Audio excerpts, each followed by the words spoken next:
आपल्यासोबत आमदार चंद्रकांत पाटील आहेत.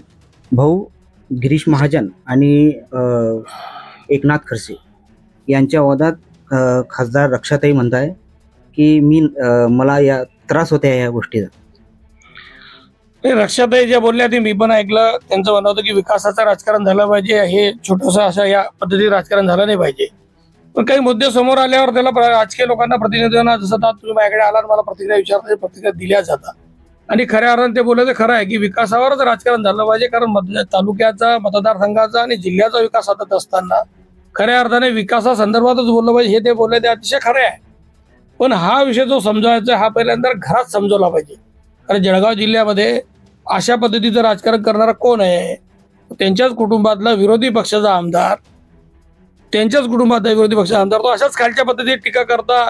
त्यांनी त्यांची पहिल्यापासूनची शैली ही आहे. पहिल्या तर घरात समजावं मग बाहेर समजवता येईल.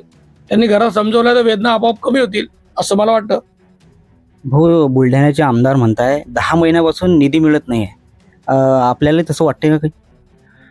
ते त्यांचं म्हणणं खरं आहे, काही चुकीचं नाही त्यांचं म्हणणं की 5-7 महिन्यापासून फंड्स आमच्याकडे उपलब्ध नाहीये. पण मागचेच फंड माननीय मुख्यमंत्री, माजी मुख्यमंत्री एकनाथ शिंदे साहेबांनी एवढे फंड्स दिलेले आहे. त्यांच्या काळात एवढे फंड्स झाले की त्या फंड्सवर आता आम्ही कामं करतोय. हळूहळू फंड्स येतील. शेवटी राज्याची स्थिती पाहून तशा पद्धतीने जर सरकार घेत असेल तर त्याला घेऊन चालले जातात. हे होते आमदार चंद्रकांत पाटील आपल्यासोबत. मंगेश ढोले, लोकसेवासाठी, मुक्ताईनगर, जळगाव.